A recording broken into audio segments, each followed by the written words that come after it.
कोरेगाव विधानसभा मतदारसंघात अन्न पदार्थामधून कृत्रिम रंग हद्दपार करण्याचा एकमुखी निर्धार आमदार महेश शिंदे यांच्या उपस्थितीमध्ये झालेल्या व्यावसायिकांचा स्नेहसंवाद मेळाव्यात निर्णय. कोरेगाव विधानसभा मतदारसंघामध्ये अगदी तरुण वयामध्ये होणारे अकाली मृत्यू रोखण्यासाठी प्रयत्न केले जात आहेत. अन्नामध्ये कृत्रिम रंग वापरल्याने मोठ्या प्रमाणावर आरोग्याचे प्रश्न निर्माण होत असून कर्करोग आणि हृदयरोग आदी जीवघेण्या रोगांचा प्रवेश शरीरात होत आहे. हे रोखण्यासाठी अन्नक्षेत्राशी व्यवसायाच्या मार्गाने निगडीत असणाऱ्या सर्वांनी पुढाकार घ्यावा आणि कृत्रिम रंगाचा वापर न करण्याचा निर्धार करावा. सर्वांचे आरोग्य चांगले राहील यासाठी प्रयत्न करावा, असे आवाहन आमदार महेश शिंदे यांनी केले. येथील हॉटेल दरबारच्या हॉलमध्ये सोमवारी दुपारी 12:30 वाजता झालेल्या हॉटेल व्यावसायिक, केटरिंग व्यावसायिक, बेकरी व्यावसायिक आणि चायनीज फूड व्यावसायिक यांच्या संयुक्त संवाद मेळाव्यात आमदार शिंदे बोलत होते. सातारा जिल्हा मध्यवर्ती सहकारी बँकेचे संचालक सुनील खत्री, भाजपचे माजी तालुकाध्यक्ष संतोष आबा जाधव, कोरेगाव विकास आघाडीचे अध्यक्ष तथा प्रथम नगराध्यक्ष प्रशांत उर्फ राजाभाऊ बर्गे, तालुका आरोग्य अधिकारी डॉक्टर आसिफ जमादार, डॉक्टर शंकर गांधीरे यांच्यासह वैद्यकीय अधिकारी यावेळी उपस्थित होते. भारताचे शत्रू राष्ट्र असलेले देश कृत्रिम रंग तयार करतात. या रंगाचा सध्या भारतात सर्रास वापर होत आहे. भारतामध्ये दरवर्षी 7,46,000 टन कृत्रिम रंग खाल्ला जात असून त्याची किंमत सुमारे 5,000 कोटी रुपये आहे. हे कृत्रिम रंग शरीरामध्ये जेवण आणि मिठाई आदी माध्यमातून प्रवेश करतात आणि त्यातून हृदयरोग आणि कर्करोग शरीरात तयार होतात. त्या माध्यमातून अकाली मृत्यूचे प्रमाण वाढले आहे. ते रोखण्यासाठी आतापासूनच प्रयत्न केले जात आहेत.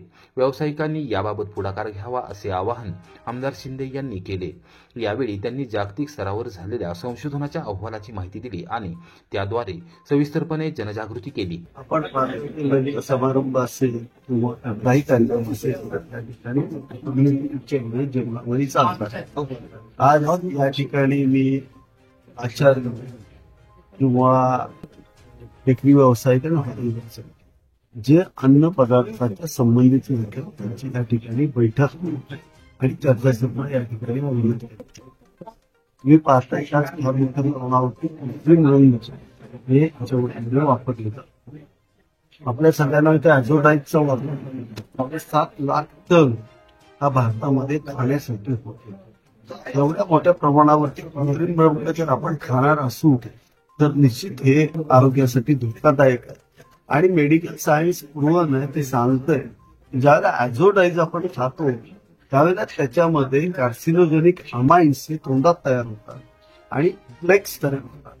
ज्यावेळेला तोंडामध्ये प्लेक्स तयार होतात तेच प्लेक्स ज्यावेळेला आपल्या रक्तात जातात त्याची गाठ तयार होते. त्याला तुम्ही काय म्हणता, एन्जिओग्राफी केल्यानंतर ब्लॉक्स तुम्ही पाहता. तर फ्लेक्स जे असतात मॅक्झिमम 90% काय 95% असतात हे तोंडात झालेल्या फ्लेक्स जे असतात. त्याच्यामुळं आपण सगळे पाहता की फार मोठ्या प्रमाणावरती हार्ट अटॅकचं प्रमाण वाढलेलं आहे. आम्ही माझ्या मतदारसंघामध्ये आरोग्यातही अन्न सर्वसामान्य जनतेला मिळालं पाहिजे म्हणून आज हा मेळावा घेतला होता. आणि या मेळाव्याच्या माझ्या सगळ्या सहकार्यांनी या ठिकाणी मला शब्द दिला की आपल्या मतदारसंघामध्ये जेवढ्या मिठाई होत आहे त्या मिठायांना सुद्धा कसल्याही परिस्थितीत कृत्रिम रंग वापरला जाणार नाही. किंवा ज्या ज्या ठिकाणी आज आमच्या जेवणाचं कुठं समारंभ असतील त्या ठिकाणी सनसेट येलो असेल, सिट्रस रेड असेल, जे कलर ईपीएम मध्ये सुद्धा वापरायचे नाही अशी बंदी आहे, असे कलर आता वापरले जातात. आणि त्यातलं एक सगळ्यात महत्वाचं उदाहरण म्हणजे पायनॅपल शिरा, ज्याच्यामध्ये पायनॅपल न करता पायनॅपल शिरा होत असतो. अत्यंत घातक विषारी अशा पद्धतीचं ते खाद्य तो रंग आहे. हे सगळं बंद करण्याचा निर्णय आज माझ्या सगळ्या सहकारी त्याबद्दल. राजकीय दबावापोटी खोटे गुन्हे दाखल करून सर्वसामान्य जनतेवर अन्याय करणाऱ्या पोलीस निरीक्षक घनश्याम बल्लाळ यांच्यावर कारवाई करा. महाविकास आघाडीचे पोलीस उपअधीक्षकांना साकडे.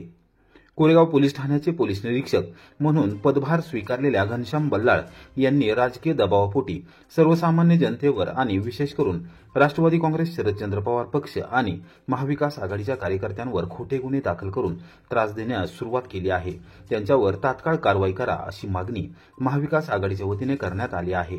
पक्षाचे प्रदेशाध्यक्ष आमदार शशिकांत शिंदे यांनी सोमवारी दुपारी 2 वाजता कोरेगावचे उपविभागीय पोलीस अधिकारी अजित टिके यांची भेट घेतली व पदाधिकारी आणि कार्यकर्त्यांसमवेत निवेदन सादर केले। पोलीस निरीक्षक बल्लाळ यांच्याविषयी तक्रारींचा पाढा वाचण्यात आला। विशिष्ट लोकांच्या दबावाखाली ते काम करत असून सर्वसामान्य जनतेवर खोटे गुन्हे दाखल करून अन्याय करत आहेत।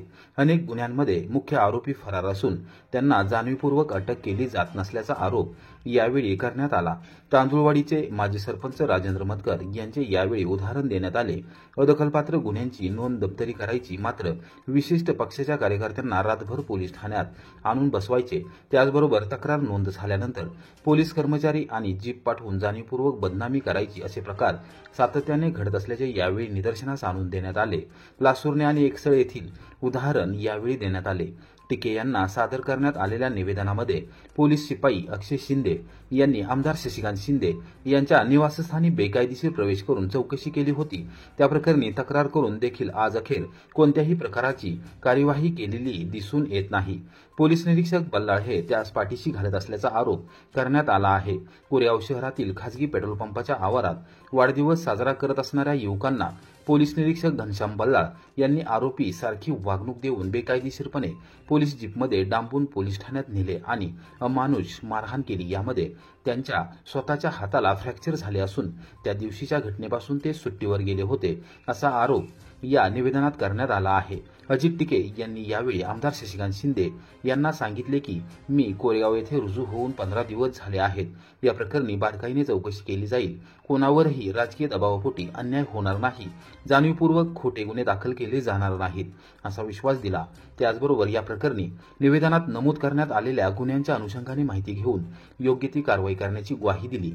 महाविकास आघाडीच्या शिष्टमंडळामध्ये साहिल शिंदे, बाजार समितीचे माजी सभापती ॲडव्होकेट पी.सी. तथा पांडुरंग भोसले, जयवंतराव घोरपडे, किशोर नानासाहेब बर्गे, ओबीसी सेलचे तालुकाध्यक्ष प्रशांत उर्फ नामदेव गुरव, शिवसेनेचे शहरप्रमुख अक्षय बर्गे, प्रवीण उर्फ अण्णा बर्गे, कोरेगाव तालुका शेतकरी सहकारी खरेदी विक्री संघाचे संचालक अमरसिंह बर्गे, चिमणगावचे उपसरपंच श्रीकांत जाधव, दीपक भोसले, राजू बेग, शिवाजी गुरव, जमीर मनेर, हरिभाऊ रसाळ, इरफान पठाण, पदाधिकारी व कार्यकर्ते यावेळी उपस्थित होते। सुमारे तासभर कार्यकर्त्यांनी वाचला तक्रारींचा पाढा। पोलीस निरीक्षक घनश्याम बल्लाळ यांची कोरेगावातील कारकीर्दही वादग्रस्त ठरत चालली असून महाविकास आघाडीच्या शिष्टमंडळामध्ये गेलेल्या पदाधिकारी व कार्यकर्त्यांनी उपविभागीय पोलीस अधिकारी अजित टिके यांच्यासमोर तक्रारींचा पाढा वाचण्यास सुरुवात केली। सुमारे तासभर कार्यकर्ते तक्रारींचा पाढा वाचत होते। एकूणच कोरेगाव पोलीस ठाण्याबद्दल वरिष्ठ पोलीस अधिकाऱ्यांना निर्णय घ्यावा लागणार आहे हे मात्र निश्चित। कुमठे पाठोपाठ चंचळीतील ग्रामस्थ आक्रमक, महादेवाच्या डोंगरावरील सौर ऊर्जा प्रकल्पाचे काम बंद पाडले। कुमठे पाठोपाठ चंचळीतील ग्रामस्थ सौर ऊर्जा प्रकल्पाच्या विरोधात आक्रमक झाले असून सोमवारी दुपारी 1:30 वाजण्याच्या सुमारास त्यांनी महादेवाच्या डोंगरावर सुरू करण्यात आलेल्या प्रकल्पाचे काम बंद पाडले आणि तेथील अधिकारी आणि कर्मचाऱ्यांना पेटाळून लावले। या संदर्भात माहिती देताना चंचळीतील ग्रामस्थांनी सांगितले की कोरोना काळात लॉकडाऊन असताना प्रशासनाने बेकायदेशीररित्या महादेवाच्या डोंगराच्या पश्चिमेकडील बाजू महावितरण कंपनीच्या सौर ऊर्जा कंपनीस सौर ऊर्जा प्रकल्प उभारण्यासाठी भाडेपट्ट्याने दिले आहे। ग्रामस्थांना याबाबत कोणतीही माहिती देण्यात आली नव्हती। वास्तविक चंचळी गावाचे महादेव हे दैवत असून दरवर्षी डोंगरावर यात्रा भरते। मंदिराकडे जाणारा रस्ता पूर्व भागातून जात आहे। सोमवारी सकाळी सौर ऊर्जा प्रकल्प उभारण्यासाठी अधिकारी व कर्मचारी साहित्य घेऊन आले होते। कागदोपत्री त्यांना पश्चिम बाजूची जागा देण्यात आली असली तरी त्यांनी बेकायदेशीरपणे पूर्वेच्या बाजूस कामास सुरुवात केली। ग्रामस्थांना ही बाब समजल्यानंतर त्यांनी तात्काळ महादेवाच्या डोंगराकडे धाव घेतली आणि तेथील अधिकारी व कर्मचाऱ्यांना जाब विचारला। त्यांनी पश्चिम बाजूकडील जागा ओबडधोबड आणि चढ उताराची असल्याने आम्हास नको आहे। पूर्वेकडील बाजू समतल आणि चांगली आहे, त्यामुळे आम्ही तिथे काम सुरू करत असल्याचे सांगताच आक्रमक झालेल्या ग्रामस्थांनी काम बंद पाडले आणि अधिकारी व कर्मचाऱ्यांना पेटाळून लावले। या संदर्भात ग्रामस्थ पूर्णपणे आक्रमक झाले असून आम्ही महादेवाच्या मंदिराकडे जाणारा रस्ता कदापि बंद होऊ देणार नाही। याबाबत लवकरच विशेष ग्रामसभेचे आयोजन केले जाणार असून कोणत्याही परिस्थितीमध्ये सौर ऊर्जा प्रकल्प उभारू देणार नाही असा इशारा दिला आहे। इधर से हम बोले तो काम बंद, बाद में ग्राम पंचायत में आके मिलने का सब, और ये सब ग्रामस्थ जब आएंगे सब बताएंगे काम शुरू करो तभी काम करने का, ठीक है। इसके बाद काम नहीं करने का, ऐसा नहीं करने का।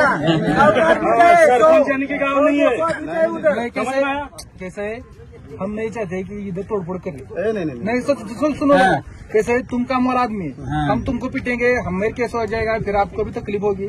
इससे अच्छा क्या है तुम अपने अधिकारी को बता दो। गाँव वाले आए थे तो उन्होंने बोला कि ग्राम पंचायत में आके 2 दिन बाद ग्राम सभा है, उधर आके मीटिंग में बोलने का क्या है, तुम्हारी क्या मांगे थे, तो हो जाएगा क्या बोल दिए बंद बंद नाही लागणार, चलो सांगितलं विषय संपला त्यांना।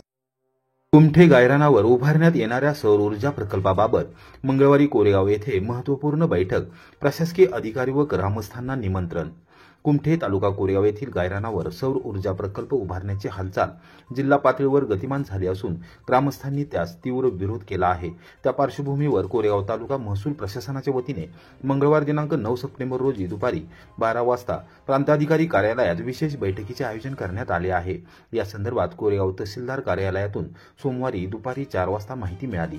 महावितरण कंपनीच्या स्थापत्य विभागाच्या कार्यकारी अभियंता यांनी गायरान जमिनीवरील झाडे आणि झुडपे यांच्या तोडीसाठी परवानगी वन विभागाकडे मागितली होती। वन विभागाचे वनपाल, वनरक्षक व वन कर्मचारी सर्वेक्षण करावयास गेले असता ग्रामस्थांनी त्यांना तिथून पिटाळून लावले होते। याविषयी मोठा तणाव निर्माण झाला असून वन विभागाने ग्रामस्थांची समजूत घालत काढता पाय घेतला होता।